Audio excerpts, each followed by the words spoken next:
Soy Malvina Silva, soy socióloga de la UBA, investigadora de CONICET en la Escuela Interdisciplinaria de Altos Estudios Sociales de la UNSAM y soy docente también en la Facultad de Ciencias Sociales de la UBA.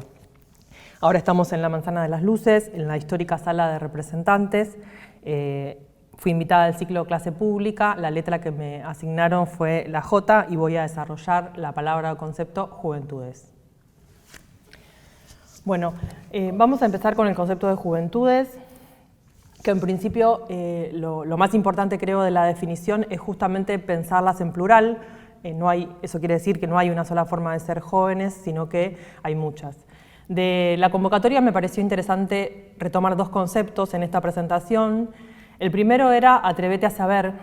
y el segundo es cómo pensar las urgencias del presente. Creo yo que los jóvenes y las jóvenes tienen potencial para justamente poder responder a esas dos preguntas o a esas dos afirmaciones disparadoras, así que un poco van a ser el eje de mi exposición. Seleccioné algunas fotos que tienen que ver con diferentes formas de ocupar, por ejemplo, el espacio público. Las juventudes están asociadas, digamos, a la cuestión, por un lado, de lo colectivo, no necesariamente comunitario, pero sí colectivo, y a una ocupación del espacio público en donde ellas, ellos, lo que hacen es justamente manifestarse, juntarse y encontrar ahí diferentes sentidos de pertenencia. ¿Cómo definir las juventudes? Hay varias formas, justamente una es por la edad. Podríamos decir que la definición de UNICEF más clara es aquella que sostiene que las personas jóvenes son las que se ubican entre los 15 y los 29 años, pero otra definición que va complementaria a la cuestión de la edad tiene que ver con la oposición al mundo adulto. Los jóvenes son aquellas personas que tienen una tensión con el adultocentrismo que organiza el mundo social y que en cierta forma condiciona y limita muchas de las prácticas. Pero también se puede pensar las juventudes en términos de una experiencia de la subalternidad. Es decir, pensar de qué manera los jóvenes, en cierta manera, están atravesados por diferentes clivajes como los de clase, como los de género, como los étnicos, como los territoriales, como los religiosos, como los de las identidades sexuales. Con lo cual esas experiencias son muy variables y por eso elegimos hablar de juventudes, para poder pensar y problematizar esa diversidad. De todas formas, yo me voy a centrar solamente en algunos de esos cruces, primero porque no podemos desarrollar obviamente todos ellos, y en segunda instancia porque a mí me interesa un cruce particular de esos clivajes que tiene que ver con la edad cruzada con la clase y con el género. Una de las preguntas disparadores, usando alguno de los memes que están viendo, se vincula a, por ejemplo, ¿es lo mismo ser varón blanco heterosexual y de clase media o un varón gay de un barrio pobre en el interior del país? Claramente ahí operan varios de esos clivajes que antes nombramos y que en cierta manera condicionan la experiencia de juventud que puede tener cada uno de esos sujetos que usamos como ejemplos. Algo que está muy asociado a los estudios sobre juventudes contemporáneamente es la idea del estereotipo, que es algo que un concepto que aparece dando vueltas en el sentido común, en muchos discursos académicos y en muchos discursos o en muchas formas de comprender y analizar lo social en diferentes circulaciones sociales. ¿Qué hace el estereotipo con los jóvenes, con las jóvenes? Simplifica y homogeneiza la experiencia y la idea misma de la juventud, exagera ciertos rasgos y básicamente lo que hace es limitar los rasgos buenos, de alguna manera, a lo mínimo indispensable y refuerza lo malo. En ese reforzamiento lo que se refuerza en verdad son los prejuicios que sirven justamente a los intereses de ciertos sectores que para autodefinirse como dominantes necesitan justamente definir a ese otro como dominado. En ese sentido, el mundo en el que vivimos es profundamente adultocéntrico. Los jóvenes lo que hacen básicamente es esperar a tener que crecer porque supuestamente en ese crecimiento, en esa transformación en adulto, van a, en cierta forma, poder alcanzar una etapa de madurez que le va a dar una estabilidad que se supone la juventud no tiene. ¿Cuáles son los estereotipos sobre los varones y mujeres jóvenes y pobres de clases populares en la Argentina contemporánea? Yo señalé 3 que son con los que más he trabajado, obviamente se pueden elegir muchos otros. El primero es que son vagas o vagos, no quieren trabajar. La idea de que el joven pobre es un joven que no quiere comprometerse y no quiere forzarse. Lo segundo es que son brutos, o burros, como dirían otro concepto del acervo popular. No quieren estudiar, no quieren aprender, no les gusta la lectura, prefieren el celular, prefieren prácticas que sean más sencillas y de menor esfuerzo. Nuevamente la cuestión de que no se quieren esforzar. Y lo tercero, que me parece determinante, sobre todo para estos tiempos, es que están desinteresadas por la política, por la sociedad y por el futuro. No les preocupa, viven una vida absolutamente, supuestamente, ¿no? Absolutamente desprejuiciada, sin compromiso, sin participar de esa supuesta cosa pública que nos tiene que convocar a todos. Yo lo resumí, en cierta manera, a ese estereotipo con la idea de que solo quieren joda. Entonces lo que hice fue justamente buscar cuáles eran algunas imágenes que pudieran ilustrar esos conceptos sobre la joda para los jóvenes, y encontré algunas imágenes como las que están viendo, que tienen que ver con diferentes espacios de ocio, diferentes espacios de diversión juvenil. Algunos de ellos los saqué de una nota de Anfibia que se llama Tortas, putos y cumbieros, en donde justamente se cruzan muchos de estos clivajes con identidades genéricas diversas. Lo que se puede ver en las imágenes es básicamente cuerpos gozando, cuerpos bailando, cuerpos tocándose, cuerpos interactuando con el otro, en donde claramente hay consentimiento, no hay escenas en donde se pueda ver la dominación de unos sujetos sobre otros. Las mujeres gozan al estar bailando con varios varones y en cierta manera lo que se puede ver ahí es que justamente hay una especie de posibilidad de exorcizar una experiencia cotidiana fuertemente condicionada por la distribución de los bienes materiales y simbólicos en los que viven estos jóvenes, que bueno, que de alguna manera la fiesta permite no estar pensando todo el tiempo que lo que hay son condicionantes, lo que hay son experiencias de la marginalidad o de la pobreza permanentemente atravesando las prácticas. Creo que pensar en el ocio y pensar en el goce también tiene esa ventaja. Por otra parte, elegí de esos estereotipos algunos que tienen que ver con memes que circulan en las redes sociales cotidianamente y que de alguna manera resumen una experiencia, si se quiere, puede ser binaria porque son varones y mujeres, pero es interesante pensarlas en relación justamente a estos clivajes que mencionamos antes. El de las mujeres tiene que ver con la mamaluchona. El meme que están viendo es el de la Barbie planera, que incluye la tarjeta alimentaria y el novio en cana. Supuestamente es una especie de burla de las Barbies tradicionales. Y el de los pibes chorros, lo que ven es básicamente un joven habitante de una casa o de un barrio marginal exhibiendo un arma y abajo dice para vos Gil laburante, ¿no? Esta presunción de que los jóvenes son vagos, no quieren estudiar, no quieren trabajar, quieren las cosas fáciles. Y bueno, pensar de qué manera estos estereotipos que aparecen en estos memes y que circulan permanentemente por las redes sociales, creando un sentido y sobre todo creando como cierta idea de que efectivamente reciben todo lo que reciben porque el Estado necesita que sean ignorantes y que voten de esa manera en relación a la ayuda que reciben, ya sea ayuda social, ayuda educativa, etcétera, etcétera. Y me parece que esa información es necesario de ser contrastada con los datos estadísticos, que dicen básicamente, como ven en esta placa del INDEC, en donde se ven cuáles son los hogares debajo de la línea de pobreza, que es el 31,6, por lo menos son las últimas estadísticas disponibles que encontré, son casi 3 millones de hogares y 12 millones de personas, y debajo de la línea de indigencia tenemos entre 720.000 hogares y 3 millones de personas. ¿Cuántas de estas personas son jóvenes? Según los grupos de edad,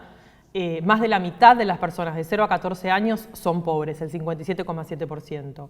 Y el porcentaje total para el grupo de 15 a 29 años, que sería aquel que nos interesa para definir la pobreza, es de 49,2%. ¿Cómo afecta la pobreza a los jóvenes, a los jóvenes? Una encuesta, dice Mariana Carvajal en una nota en página 12, que se llama El karma de ser joven y pobre, una encuesta sobre jóvenes de entre 18 y 29 años revela una profunda brecha entre los más pobres y los más ricos. Además, señala fuertes diferencias de oportunidades entre géneros. Esto básicamente significa que si el país avanza en la inflación, si el país avanza en la desigualdad o en la posibilidad de conseguir, la dificultad de la posibilidad de conseguir trabajo, los jóvenes, las jóvenes padecen estas dificultades de una manera mucho más brutal de lo que lo hacen, por ejemplo, las personas adultas. La segunda imagen que ven es de una nota de Clarín que se llama Mujer pobre y soltera.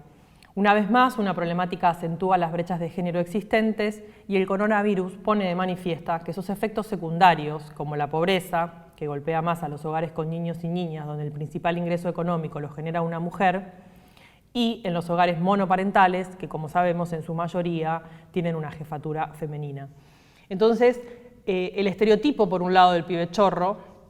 que supuestamente vendría a ser como una especie de parásito para la sociedad, y el de la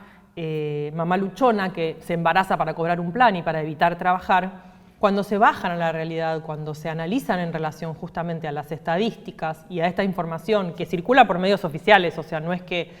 es algo críptico a lo que uno no podría acceder. Esta misma información que Clarín provee, o la nota que escribe Mariana Carvajal en página 12, muestran claramente que hay otras formas de poder abordar, otras formas de poder problematizar justamente y mirar esa realidad social que lo que está haciendo es condicionando fuertemente la experiencia de la juventud para aquellos jóvenes que tienen que atravesarla en condiciones de pobreza. La pregunta por si se embarazan para cobrar un plan es una pregunta que gira en los medios y da vueltas y va y viene, sobre todo en épocas de campaña se ha profundizado mucho, y en estos últimos tiempos lo que ha aparecido es esta idea de que ahora los pobres rechazarían la ayuda social porque necesitan, en cierta manera, que esos planes sociales que el Estado les paga, esa asignación universal por hija, se transforme en trabajo genuino, como si en verdad no estuvieran obligados quienes los cobran a prestar una contraprestación al Estado justamente por esa ayuda social. Lo que muestra el gráfico en relación a la cantidad de niñas, niños y adolescentes destinatarios de la AUH es que más de la mitad de los titulares es titular de cobro de un solo niño y cerca de un tercio cobra por 2. El promedio es de 1,8 niños, ¿sí? O sea, por ejemplo, las familias, en general el 99% de las personas que los cobran son las madres, que tienen 5 hijos, son solamente el 2%. Los que tienen 4 hijos, como se ve en el gráfico, es el 5%, 3 hijos el 13%, 2 hijos el 28% y un hijo el 52%. Sobre un total de 2.234.000 madres y o padres que reciben la asignación universal por hijo. Entonces, de alguna manera, ese meme de la Barbie planera, de la mamá luchona, lo que muestra en definitiva es una definición, o sea, muestra una forma de abordar lo que he llamado en esta placa las madres inapropiadas. Dice Silvana Darré: educar a una población de mar es necesario, según, ¿no?, retomando los dispositivos pedagógicos que mostró también Foucault, es necesario educar a una población de madres que no encuadra su maternidad dentro de lo socialmente aceptado. Lo que ven en la imagen es básicamente una madre que está vestida de manera sexy, una madre joven y flaca que quiere salir, una madre que viste a su hija de una manera similar a como está vestida ella, y que está en el espacio público, que sería un lugar que no está preparado para que las mujeres que son madres estén ocupando, sino que se espera que la crianza se dé en espacios cerrados y en espacios donde básicamente las mujeres tengan que sentir y encarnar la obligación de ser madres, mientras que para los varones la práctica de la paternidad sería una actividad electiva. Los padres pueden elegir acompañar en el embarazo y en la crianza, pero no necesariamente tienen la obligación o son vistos o demandados en términos de esa obligación. Algunas de las preguntas que fueron surgiendo en el análisis justamente de estos estereotipos que circulan en los medios, pero que también se profundizan en los discursos de las jóvenes y los jóvenes con los que hicimos trabajo de campo en diferentes proyectos de los que participamos, fueron: ¿cuáles otros mundos posibles imaginan, encarnan y o performan las mamás luchonas? Despiertan críticas, provocan burlas y refuerzan condenas morales y sociales que, en definitiva, terminan funcionando como una especie de llamado al orden. Si vos no querés que te llame mamá luchona, en principio lo que tenés que hacer es no tener hijos, porque también el feminismo se vuelve normativo en ese sentido, es decir, es preferible que una mujer estudie, es preferible que una mujer quiera, en cierta manera, ser autónoma, porque para el feminismo la mujer que elige tener hijos, sobre todo a temprana edad, es una mujer que en cierto sentido está alienada o está equivocada respecto de ese deber ser feminista. Entonces, otra pregunta que surge en el cruce justamente de esas experiencias de campo con la teoría feminista es cómo aborda justamente el feminismo la decisión de las mujeres jóvenes y pobres de tener muchos hijos. Dice Angela Davis: las mujeres pobres estaban a favor del derecho al aborto, lo que no significaba que fueran defensoras del aborto. Cuando un número tan elevado de mujeres negras y latinas recurre al aborto, lo que expresan no es tanto su deseo de liberarse de su maternidad, sino por el contrario, de las miserables condiciones sociales que las disuaden de traer nuevas vidas al mundo. Creo que la cita de Davis es pertinente justamente para pensar qué es lo que pasó en los barrios, qué es lo que pasó por fuera de la capital o por fuera de los grandes centros urbanos argentinos, por ejemplo, durante la discusión de la ley de aborto, de la IVE, primero en el 2018 y después en el 2020, finalmente, cuando se logró su aprobación. Cuando las jóvenes que se identifican con el derecho a la vida o con la defensa del pañuelo celeste están mostrando que no quieren abortar, no es que no son feministas o no es que no piensan la experiencia de un embarazo no deseado como algo traumático, sino que en definitiva lo que hacen es defender un derecho en el que claramente para ellas es el derecho a la vida, en el que claramente han sido criadas, porque también hay una profunda convicción religiosa y moral que así las ha criado y de la que es muy difícil correrse, porque también, en efecto, estas mujeres, en cierta forma, provienen de las clases populares que, mal que nos pese, siguen siendo católicas o tienen confesiones religiosas, digamos, que por ahí no se condicen con las juventudes progresistas que desearíamos para poder hacer una especie de revolución.